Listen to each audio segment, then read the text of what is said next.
Ito ang latest chika mga mosang. Bel Mariano, dinaan sa kanta ang kabiguan, paghilom sa pag-ibig.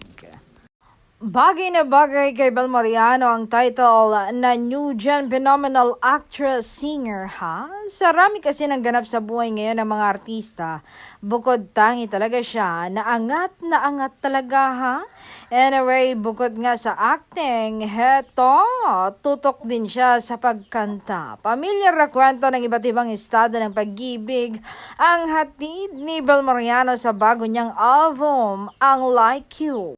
Walang kanta ang pasabog ni Bel Mariano na tungkol sa pagkahulog sa pag-ibig, pagiging heartbroken, paghilom at pagkakaroon ng bagong pag-asa.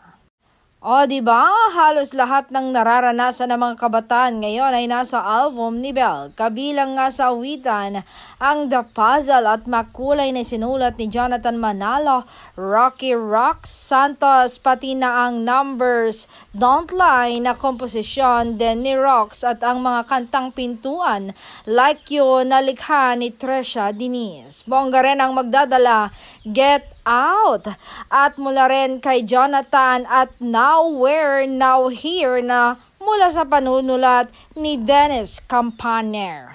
Si Rox din ang overall album producer. Nagsisilbing K-track ng album ang Like You na tungkol sa pagkakatagpo sa isang tao na may presensyang nakakabuti sa lahat ng aspeto. Sinusundan ng music drop ni Bel ang announcement ng kanyang reunion film kasama si Donnie Pangilinan na Tayo sa Wakas.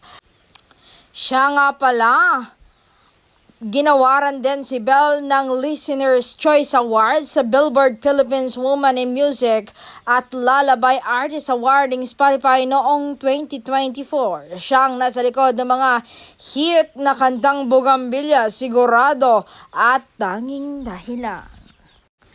Napapakinggan na ang Like You album ni Bel sa iba't ibang streaming platforms. Iba talaga si Bel kaya happy ang kanyang nobyong si Donato.